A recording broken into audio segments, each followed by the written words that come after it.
नमस्कार दोस्तों, क्षेत्रीय नृत्य में आज हम पढ़ेंगे आगे अगला पार्ट जिसमें है पहला घुड़ला नृत्य। घुड़ला नृत्य कहाँ का प्रसिद्ध है? ये नृत्य मारवाड़ विशुद्ध रूप से जोधपुर का प्रसिद्ध है। कब किया जाता है? तो ये किया जाता है होली के बाद। होली के बाद विशेषकर शीतला सप्तमी से गणगौर के बीच किया जाता है, रात्रि में किया जाता है और महिलाओं द्वारा किया जाता है, सामूहिक रूप से किया जाता है। अब देखो कैसे किया जाता है कि एक छिद्र युक्त मटका, एक मटका लेकर उसमें छिद्र बना लिए जाते हैं, यानी एक छिद्र युक्त मटके के अंदर दीपक जलाकर मटका सिर पर रखकर महिलाओं द्वारा सामूहिक रूप से नृत्य किया जाता है, उससे घुड़ला नृत्य कहते हैं।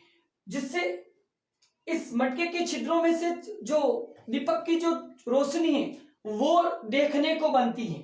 अब ये सामूहिक रूप से किया जाता है। अब ये नृत्य, ये मटका क्या है, इस नृत्य के पीछे कारण क्या है? तो इसके पीछे एक युद्ध होता है जिसे कहते हैं कौसाना का युद्ध। कौन सा युद्ध? कौसाना का युद्ध। कौसाना गांव पड़ता है, कहां पर पड़ता है ये गांव पड़ता है नागौर के अंदर। नागौर के अंदर था। युद्ध किसके बीच में होता है? जोधपुर का राजा होता है। इसको मिटा दूं, आपने उतार लिया तो। कौसाना का युद्ध जोधपुर और अजमेर के राजा, यहां का शासक होता है जिसका नाम होता है सातल देव और अजमेर का राजा होता है जिसका नाम होता है मल्लू खा होता है। सातल देव और मल्लू खा। अब सातल देव जो क्या करता है, मल्लू खां का प्रमुख सेनापति होता है जिसका नाम होता है घुड़ले खां। ये घुड़ले खां क्या करता है, सातल देव की जो राजधानी होती है, राजधानी उस समय कहां पर होती है? जोधपुर की प्राचीन राजधानी मंडोर होती है और मंडोर में 141 कुंवारी बालिकाएं होती हैं जो होली के बाद क्या करती हैं, बाग में फूल चुनने के लिए जाती है, जिसे कहते हैं मारवाड़ में फुलड़ा चुनना। गणगौर पूजने हेतु चुनने के लिए जाती है। गणगौर पूजा के लिए, गणगौर यानी शिव और पार्वती की पूजा के लिए कुंवारी कन्याओं द्वारा अच्छे वर की प्राप्ति के लिए होली के बाद गणगौर तीज तक गणगौर पूजा की जाती है, तो बाद में फुलड़ा चुनने के लिए जाती है। तो घुड़ले खां क्या करता है, इस 141 बालिकाओं का घुड़ले खां क्या करता है, अपहरण कर लेता है। अपहरण करता है, कौन करता है? घुड़ले खां अपहरण करता है और इसको अपहरण करके अजमेर ले आता है। अब इस अपहरण की सूचना किसको मिलती है? सूचना मिलती है सातल देव को सूचना मिलती है। तो सातल देव क्या करता है, घुड़ले खां पर क्या कर देता है? सातल देव घुड़ले खां पर चढ़ाई कर देता है। कौन करता है? सातल देव। दोनों के बीच में युद्ध होता है। युद्ध होते होते कौसाना के गांव में आकर युद्ध समाप्त होता है। कौसाने के गांव में समाप्त होता है। युद्ध में क्या हो जाता है? युद्ध में घुड़ले खां तीरों से छलनी हो जाता है और घुड़ले खां मारा जाता है। अब उस घुड़ले खां का जो मृत शरीर घुड़ले खां की गर्दन काटकर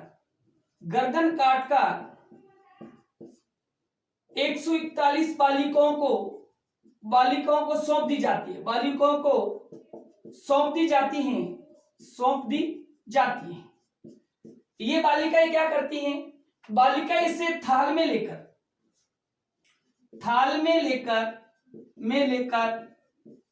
घर घर घुमाती हैं और गीत गाती है। कौन सा गीत गाती है? घुड़लो घूमे लाजी घूमेला घुड़लेरे बांजो सूत घुड़लो घूमेला सुहागन बाहर आए घुड़लो घूमेला। तो इस प्रकार ये कौसाना का युद्ध होता है और वो जो छिद्र युक्त मटका था वो किसका प्रतीक होता है? गुड़लेखा का प्रतीक होता है, क्योंकि तीरों से छलनी शरीर है उसका। और जलता हुआ दीपक किसका प्रतीक होता है? गुड़लेखा की आत्मा का प्रतीक होता है। और इस नृत्य को यहाँ प्रसिद्धि दिलाती हैं गुड़लेखा की पुत्री होती है, उस पुत्री ने इस नृत्य को प्रसिद्धि दिलाई और आगे बढ़ाया, जिससे कहते हैं गुड़ला नृत्य। देखो, जोधपुर का शासक कौन होता है? सातल देव। अजमेर का होता है मल्लुखा। मल्लुखा का सेनापति कौन होता है? गुड़लेखा। गुड़लेखा मंडोर की 141 कुंवारी बालिकाओं को अपहरण करके कहां ले आता? अजमेर। इसकी सूचना किसको पड़ती है? सातल देव को। सातल देव गुड़लेखा पर क्या कर देता है? चढ़ाई कर देता है। तो दोनों के बीच में क्या होता है? युद्ध होते होते कहां चला आता है? कोसड़ा गांव। कहां पर पड़ता है? नागौर में। और इस कोसड़ा गांव में गुड़लेखा तीरों से छलनी होकर मारा जाता है। सातल देव गुड़लेखा की गर्दन काटकर इस कुंवारी बालिकाओं को अपहरण से छुड़ा दिया जाता है, उनको सौंप दी जाती है। ये बालिकाएं थाल में गर्दन को लेकर घर घर घुमाती हैं और गीत गाती हैं, गुड़लो घूमेला जी घूमेला। तो उसकी याद में आज भी ये नृत्य किया जाता है, जिसे कहते हैं गुड़ला नृत्य, जो कहां का प्रसिद्ध है? मारवाड़। और विशुद्ध रूप से मारवाड़ किसको कहा जाता है? जोधपुर को कहा जाता है। अगला नृत्य आपका ढोल नृत्य। ढोल नृत्य इंपॉर्टेंट है, ये भी बहुत ज्यादा। कहां का प्रसिद्ध है? सांचौर गांव। सांचौर गांव कहां का पड़ता है? सांचौर जालोर का है। सांचौर जालोर का प्रसिद्ध है, प्रसिद्ध। अब इसको प्रसिद्धि किसने दिलाई थी? प्रसिद्धि दिलाई थी तो जयनारायण व्यास जी। जयनारायण व्यास जी ने दिलाई। और ये किसकी याद में किया जाता? याद में तो यहाँ का राजा था, सांचौर का राजा था, नाम था खिमसिंह नाम का राजा था। और एक थी सरगरा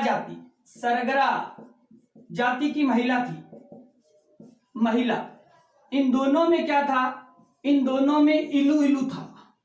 दोनों में क्या था? इलू प्रेम था। इस प्रेम पर आधारित, इसको याद रखने के लिए इसकी याद में क्या किया जाता है? नृत्य किया जाता है। अब इसमें कैसे किया जाता है? एक साथ तीन से चार ढोल बजाकर नृत्य किया जाता है। अब ढोल बजाने की जो शैली है, शैली कौन सी है? शैली है थाकना शैली। इंपॉर्टेंट है ये, ध्यान रखना। थाकना शैली। थाकना का अर्थ क्या है? अर्थ है आमंत्रित करना। यानी इस नृत्य के दौरान जो ढोल बजाने वाला होता है, एक साथ 3 से 4 ढोल बजाते हैं, ये तो क्लियर है।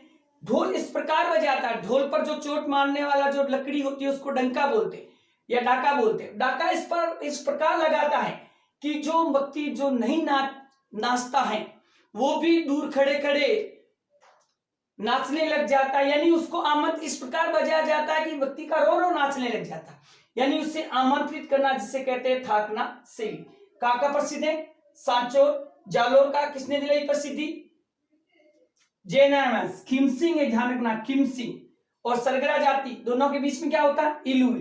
और उसी की याद में नृत्य किया जाता है, जिसे कौन सा नृत्य कहते हैं? जिसे कहते हैं आपका कौन सा नृत्य कहते हैं? ढोल नृत्य। अगला अपना क्षेत्रीय नृत्य है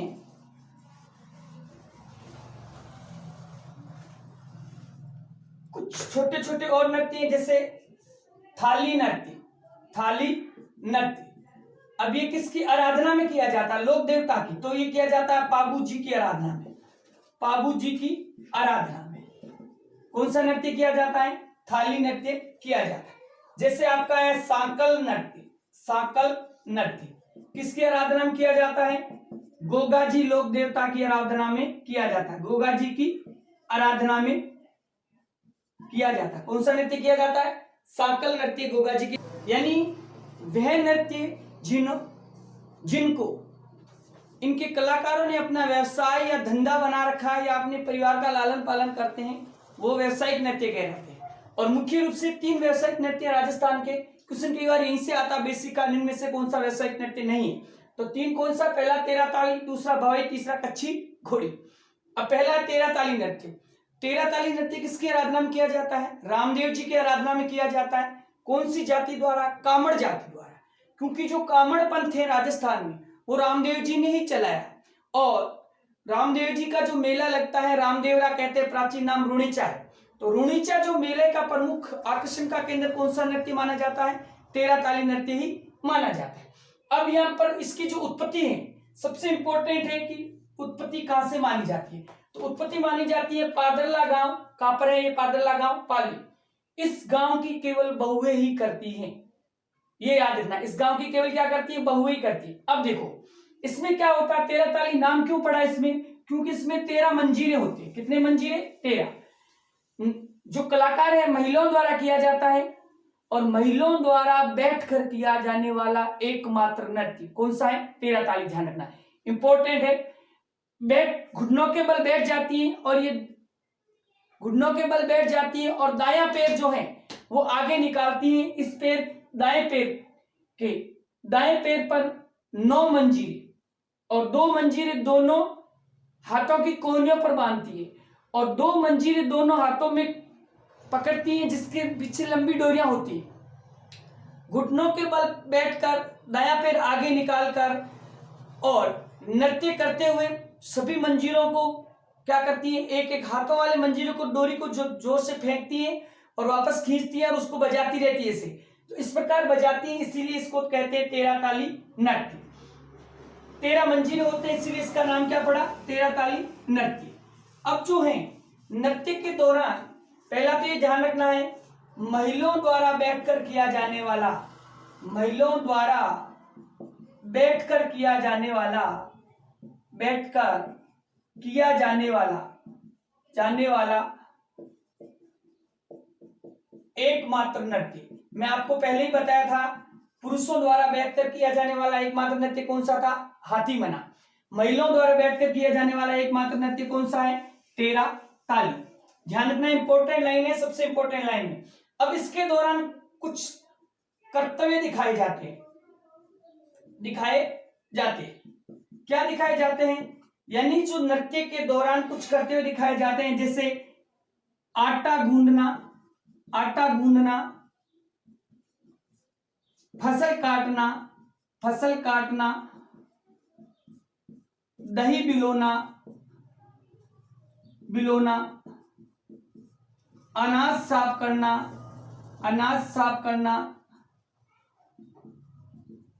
करना, मतलब घरेलू, जैसे रोटी बनाना आदि जो घरेलू कार्य हैं उनको दिखाया जाता है, नृत्य करते हुए दिखाए जाते हैं। पुरुष क्या करते हैं? पुरुष महिलाओं द्वारा बैठकर किया जाता है। पुरुष क्या करते हैं? चौतारा वाद्य यंत्र बजाते हैं, चौतारा वाद्य यंत्र बजाकर साथ निभाते हैं। मैंने आपको पहले ही बताया था कि चौतारा या तंबूरा, जिसमें 4 तार होते हैं, हमने वाद्य यंत्र पढ़ा, वहां पर जाकर देखना 4 तार होते हैं, कैसा होता है, क्या होता है, कैसे बजाया जाता है, वहां मैंने सब बताया। और इसके प्रमुख कलाकार हैं नारायणी बाई,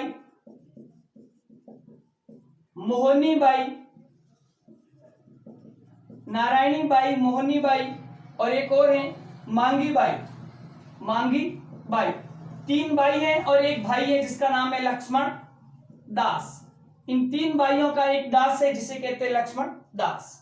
तो ये था अपना कौन सा नृत्य था? तेरह ताली नृत्य। उत्पत्ति कहां से बताई मैंने? पादरला गांव, पाली। किसकी आराधना में किया जाता है?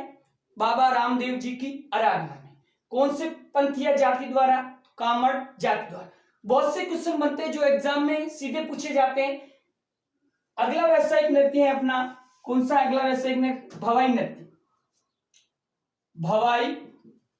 नृत्य। ठीक है। मूलतः ये कैसा नृत्य है? मूलतः ये मटका नृत्य, लेकिन किसके द्वारा किया जाता है? मेवाड़ क्षेत्र में भवाई जाति द्वारा किया जाने के कारण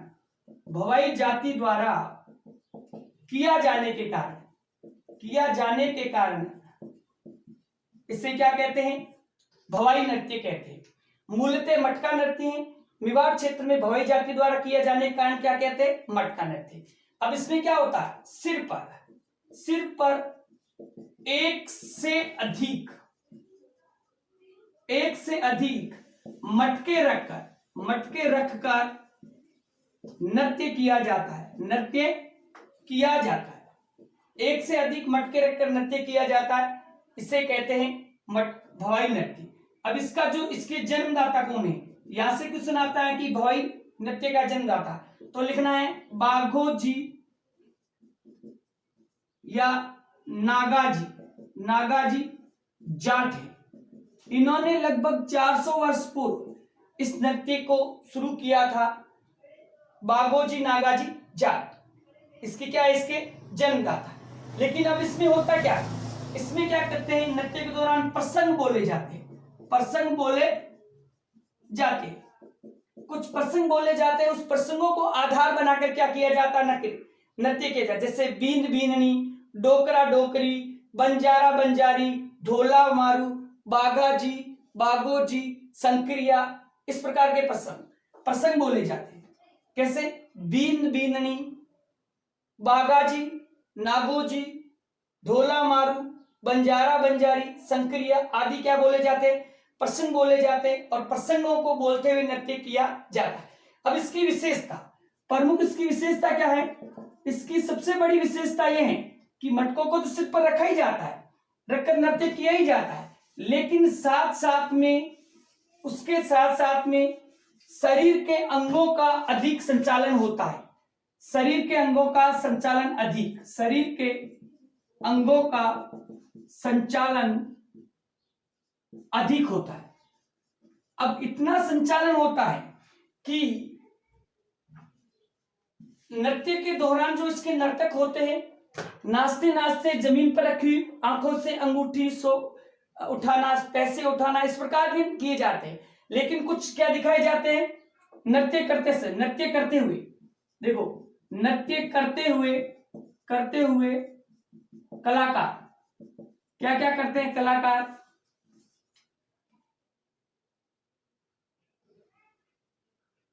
भूमि पर से रुपए या नोट आंख से उठाना, अंगूठी उठाना, नंगी तलवारों पर नृत्य,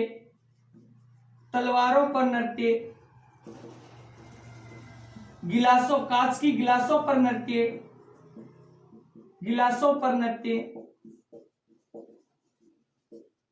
थाली के किनारों पर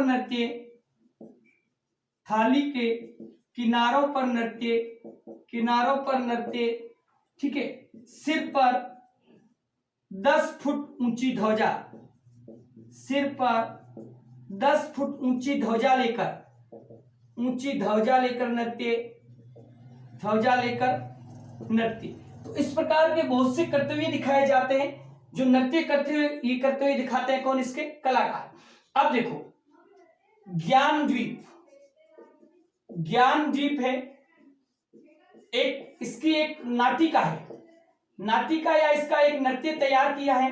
तैयार किसने किया था, भीलवाड़ा की वीणा शर्मा ने तैयार किया है। भीलवाड़ा की वीणा शर्मा ने तैयार किया है। अब इसमें क्या है, इसमें 63 मंगल कलशों का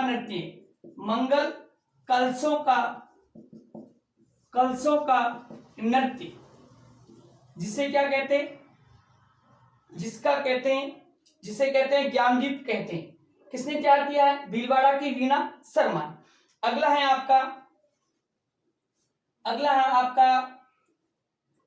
इसकी प्रथम महिला कलाकार किसकी, भवाई नृत्य की प्रथम महिला कलाकार हैं, या प्रथम भवाई नृत्यांगना, जिसका नाम है पुष्पा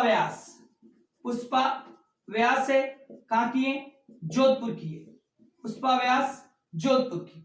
अगला है इसका अस्मिता कला इसकी कलाकार है। कहां की है ये जयपुर की है। जयपुर की अस्मिता कला ने 111 मटके सिर पर रखकर नृत्य किया है और अपना नाम किस में दर्ज कराया है? Guinness book of world record में, Guinness book of world record में अपना नाम दर्ज करवाया है। किसने करवाया है? अस्मिता कला। कहां की कलाकार है? जयपुर की। और ज्ञानदीप एक नृत्य नाटिका किसने किया था? भीलवाड़ा की वीणा शर्मा ने तैयार किया है, जिसे ज्ञानदीप कहते हैं, जिसमें 63 मंगल कलशों को सिर पर रखकर नृत्य किया जाता है। अब इस नृत्य को प्रसिद्धि किसने दिलाई थी? प्रसिद्धि दिलाई थी देवीलाल सामंत। किसके? लोक कला मंडल उदयपुर के माध्यम से प्रसिद्धि दिलाने वाला व्यक्ति हैं देवीलाल सामंत। अब इसके जो अन्य कलाकार इसके अलावा कलाकार तारा शर्मा, मोहन सिंह गौड़, तारा शर्मा, मोहन सिंह गौड़, दयाराम भील, ये इसके अन्य कलाकार है। ठीक है, किसके? व्यावसायिक नृत्य कौन सा? भवाई नृत्य। अगला व्यावसायिक नृत्य है अपना कच्छी घोड़ी। क्या होती है? काठ की घोड़ी कमर पर बांधकर हाथों में कलाकार लगाम पकड़कर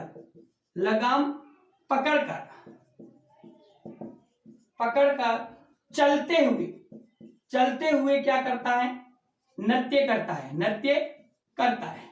ठीक है, इस प्रकार बांस की खपचियों की घोड़ी अपने कमर पर बांधकर दोनों हाथों में लगाम पकड़कर ऐसे चलता है जैसे वो अपनी घोड़ी पर चल रहा है, और घोड़ी पर चलते हुए क्या करता है? नृत्य करता है। और कहां का प्रसिद्ध है ये नृत्य करता? अब ये किस क्षेत्र में प्रसिद्ध है? क्षेत्र है शेखावाटी प्लस नागौर के विशेषकर याद रखना आपने को, नागौर के आसपास का क्षेत्र, जो नागौर के टच होने वाला शेखावाटी क्षेत्र है, वहां पर भी आसपास के क्षेत्र में किया जाता है। ठीक है, यानी काठ की घोड़ी कमर पर बांधकर हाथों में लगाम पकड़कर चलते हुए नृत्य करता है। अब इसमें क्या होता है? इसमें एक साथ एक से अधिक घोड़ियों को क्या किया जाता है? घोड़ियां नचाकर नृत्य किया जाता है। नृत्य किया जाता है। और मुख्य रूप से जो उसका है ना 8 घोड़ियों को ज्यादातर कलाकार 8 घोड़ियों को एक साथ नचाकर नृत्य करते हैं। अब जो नृत्य करते हैं तो समय क्या करते हैं? नृत्य की जो पद्धति है, कौन सी पद्धति है? पैटर्न पद्धति याद रखना इंपॉर्टेंट है। पैटर्न पद्धति है क्या? कि कलाकार जो घोड़ी नचाते समय कलाकार एक साथ इस प्रकार आगे आते हैं या पीछे हटते हैं। पैटर्न पद्धति का बता रहा हूं कि कलाकार एक साथ इस प्रकार आगे आते हैं या पीछे हटते हैं, मानो कमल अपनी पंखुड़ियों को समेट रहा है या खोल रहा है, उसे कहते हैं पैटर्न पद्धति। कौन सी पद्धति कहते हैं? उसे पैटर्न पद्धति कहते हैं। अब इसमें क्या होता है? 8 घोड़ियों को एक साथ नचाया जाता है अधिकतर। अब इसमें भी क्या बोले जाते हैं? प्रसंग बोले जाते हैं। अब प्रसंग बोलते हैं, प्रसंगों में क्या बोलते हैं? लश्करिया, शंकरिया, रंग भरिया और वीर रसात्मक दोहे, इस प्रकार के प्रसंग बोलते हैं। लश्करिया, शंकरिया, रंग भरिया और वीर रसात्मक दोहे बोलते हुए क्या करते हैं? नृत्य करते हैं। नृत्य करते करते कलाकार एक साथ रुकते हैं, दोहे बोलते हैं और दूसरे उस प्रसंग का प्रत्युत्तर देता है। एक प्रसंग बोलता है, दूसरा उसका क्या करता है? प्रत्युत्तर देता है। फिर एक साथ नाचते हैं। एक साथ क्या करते हैं? नाचते हैं। और इसका जो प्रसिद्ध कलाकार हैं, कलाकार छवरलाल। अब इसमें क्या है, ये नृत्य एक ऐसा नृत्य है जो चलते हुए भी किया जाता है। घोड़ी पर ऐसे चलते रहते हैं लगाम पकड़े हुए और नृत्य करते हैं, चलते हुए किया जाता है। इसीलिए वर्तमान में यह नृत्य मेहमानों के स्वागत हेतु प्रसिद्ध है। बाहर से जो मेहमान आते हैं, विदेशी या देसी, या आपका जो पुष्कर मेला, रंगीला मेला, उस मेले का आकर्षण का केंद्र भी है। मेहमानों को जहां से वो उतरे हैं वहां से लेकर गंतव्य स्थान तक आगे आगे घोड़ियों को नचाते हुए कलाकार इसके स्वागत करते हैं, नृत्य करते हैं, जिसे कहते हैं व्यावसायिक नृत्य। तो ये अपने राजस्थान के जो नृत्य का टॉपिक था वो आज पूरा हो गया, एकदम कंप्लीट। आप इस पर कमेंट्स